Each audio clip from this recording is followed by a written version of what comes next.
Coming up, Guys, I'm eating only the most expensive plates of sushi at Thailand's most popular conveyor belt sushi chain. premium hand roll. It's so good. How much will this meal cost? And most importantly, is it even worth it? Grab a meal and sit down as we find out. Good morning, good afternoon, good evening, everyone. My name is James, and today I'm at Sushiro, one of the two conveyor belt sushi monopolies that have taken over Thailand. The other one being Katsu Midori, which I made a video before, so you can check it out here on the screen. But here in Sushiro, we're going to do something different. Instead of reviewing the sushi experience, I'm going to be eating the most expensive plates of sushi in Sushiro. Sushiro works on a colored plating system where each color has a set price. The most expensive one is the black plates, which goes for around 100 baht. So that's like $3 US. I would also like to mention that since I'll be spending a lot of money, I appreciate that there's free green tea and hot water on tap, so that's a big plus. So very rarely does the expensive plates come out on the conveyor. We'll have to order it ourselves via this tablet here, which is pretty nifty. I'm just going to look for probably the most expensive items here. And oftentimes, the most expensive items at these conveyor belt sushi restaurants in Thailand are often the most outlandish and most creative sushi dishes you'll ever see. I've ordered a pretty interesting selection for you guys, so this is going to be really fun and hopefully tasty. Okay, we ordered a bunch of things. Just going to wait for it to come now on the top conveyor belt.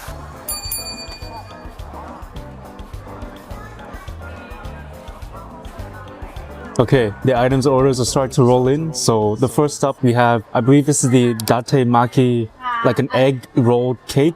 I've never had this before, by the way. It's like a rolled sushi with a slice of, I presume, the egg cake on top.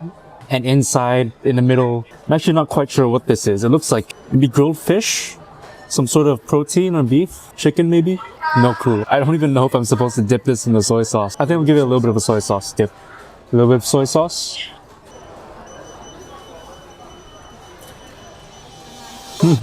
I'm actually not quite sure what the filling is, but the egg cake on top, yeah, basically an egg cake. It's really smooth. It's a little bit eggy. It's sweet. The filling inside in the middle is also sweet and it's fibrous. I think it's maybe like a grilled pork or grilled chicken, perhaps. It certainly doesn't taste like fish, but that's interesting. For 100 baht, maybe I don't recommend that one. It's nice to try, I guess. Okay, we're off to a pretty questionable start, but this next one looks a lot more promising. Okay, next up we have diced salmon with salmon ikura on top. Nothing really special or different about this one. It's just, your basic ingredients, your salmon, your ikura, and rice, but just loaded up. So again, soy sauce and wasabi.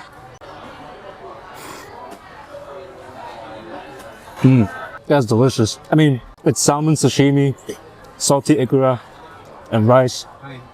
It's great. It can't be wrong. The slightly salty and briny ikura contrasting with that smooth and buttery salmon. It's delicious. This gunkin roll is immaculate. Moving on to this next sushi, this is a bit more different, and I've just discovered that this costs more than the usual $3 black plate. Okay, next up, I wanted to try this like a snow crab nigiri. Usually with conveyor belt sushis in Thailand, at least, when you order crab, it's like imitation crab, but here they use like actual pieces of snow crab. Yeah, you can see it's very nice, it's very fibrous, very meaty. It's a nice portion of crab.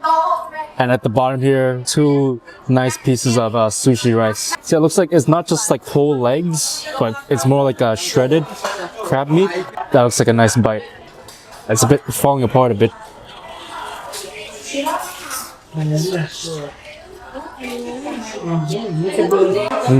Oh yeah, that's legit crab. At conveyor belt sushi place, no less.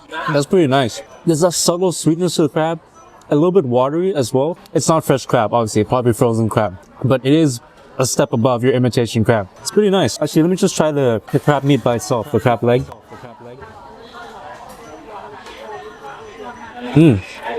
Yeah, it does have a nice actual crabby flavor. No brininess, just pure sweetness from the crab.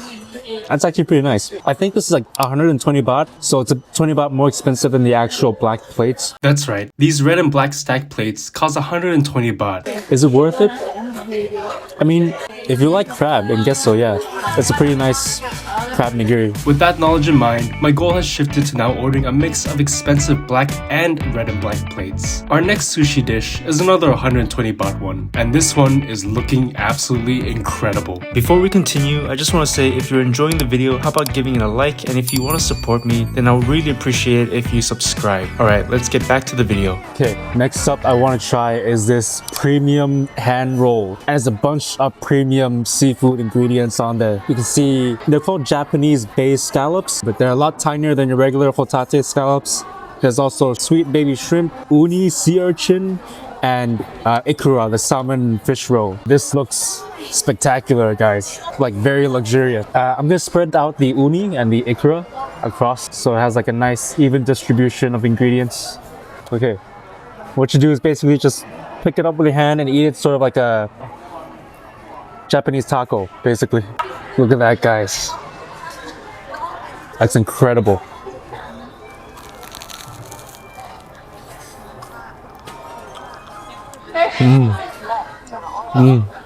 It's so good. The sweetness from the baby shrimp, the slight bitter ocean brine from the uni, the popping in your mouth of the creamy ikura, and the scallops, the hotate. That's sweet, and a little bit firm in texture, and the slight crispiness from the seaweed. Damn, that is really good.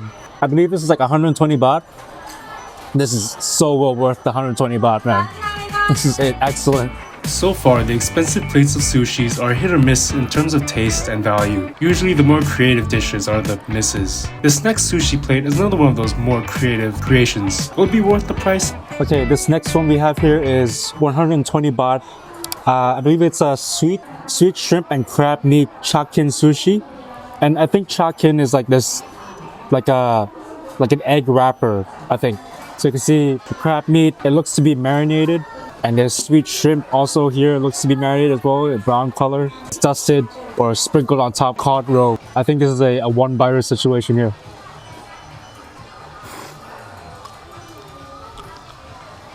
You can definitely taste the chakin, the egg wrapper, the shrimp and the crab. It seems to be marinated in like a sweet soy sauce. You know what? To be honest, not that much flavor from this one. This might not be worth the 120 baht.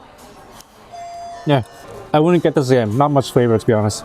So we have the hotate, the scallops, the giant scallops. And it looks quite nice. So it's basically just a piece of scallop sliced in half and just laid over sushi rice. Okay, giant scallop. It's very nice. Very refreshing. It's sweet. It's tender. That's a nice flavor. It's a little firm to chew though, but it's sort of like biting into jelly almost. But yeah, that's quite good. Okay, this next one I want to try is actually not the most expensive plate. It is gold, so it's 80 baht.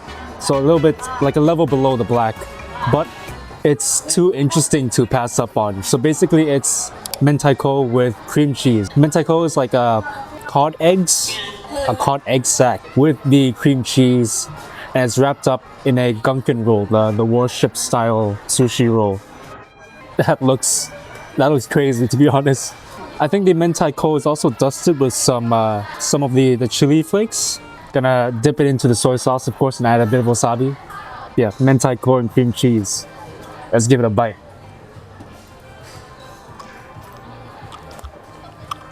That's really good. Actually, oh, it's quite bitter. The mentaiko itself is quite bitter, actually. But the cream cheese, if you manage to get mixed up together, it kind of balances out a bit. That is strange, actually. I have a piece of mentaiko that fell out, so yeah, you can see the mentaiko is just tiny little eggs.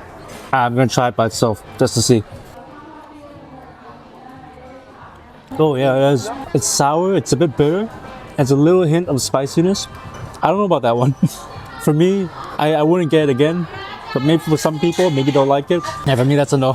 Okay, I can't go to a sushi restaurant without getting the most prized fish, the tuna. So I went with their most pricey option, the fatty Otoro tuna nigiri. And guys, this one is an absolute beauty. It's so pink in the color, and it's so bright on top that the light is reflecting. It kind of overexposed on the camera, so I'm sorry for the overexposed footage because this thing is like, the color is so bright, so pink. And damn, there's so much fat in here. I'm gonna eat this the traditional way.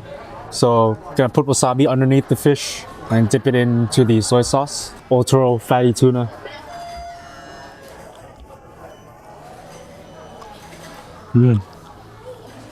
So good, man. It's so tender and it's so juicy. It almost tastes like fruit. Really nice fattiness to it. That is excellent. Wow. That's actually really good, man. So we're gonna end our meal with a nice bowl of clam udon. So this is also 100 bahts, which actually I think is pretty cheap for like a bowl of, quite sizable bowl of udon. So you have nice udon noodles here, some nice clams, quite a few, maybe like half a dozen or so clams here. It's really nice. I'm gonna go for the broth first. The clam broth. Okay, cheers guys. Oh yeah, that's like a soothing, slightly seafoody broth. Just plain broth, but it goes so well with the noodles, man. Gonna try the noodles now, these thick udon noodles. Now, personally, I love udon noodles compared to ramen noodles. I just love the thicker, chewier texture. So yeah, really excited for these ones. The good udon noodles, man. That's nice. It's chewy, it's slippery. That's good.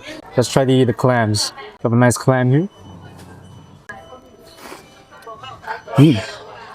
That's pretty good. I mean, there's no like weird oceany flavor. It's like, that's a solid clam.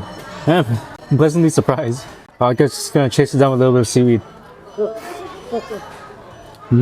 That's a solid bowl of udon right there. A nice way to end the meal. All in all, the meal came to a total of 1,650 Thai baht, which is roughly $50 US. That is also including some cheaper dishes that we ordered. However, I'd say that the expensive plates aren't really all that worth it. Unless you're sticking to the more familiar options like the tuna, the scallops, and the hand roll, those were delicious. It's better to save your money on the regular plates. Plus, you get 2 nigiris for the price of 1. If you enjoyed this video or it has inspired your next food and travel adventure, then I really appreciate if you give it a like, comment, and subscribe to my channel. Also, feel free to share it with someone planning an upcoming holiday. And if you want more detailed travel guides and food recommendations, visit my food and travel blog at feastographyblog.com. Link is in the description below. Thank you so much for watching, and I'll catch you in next week's food and travel adventure. Bye bye!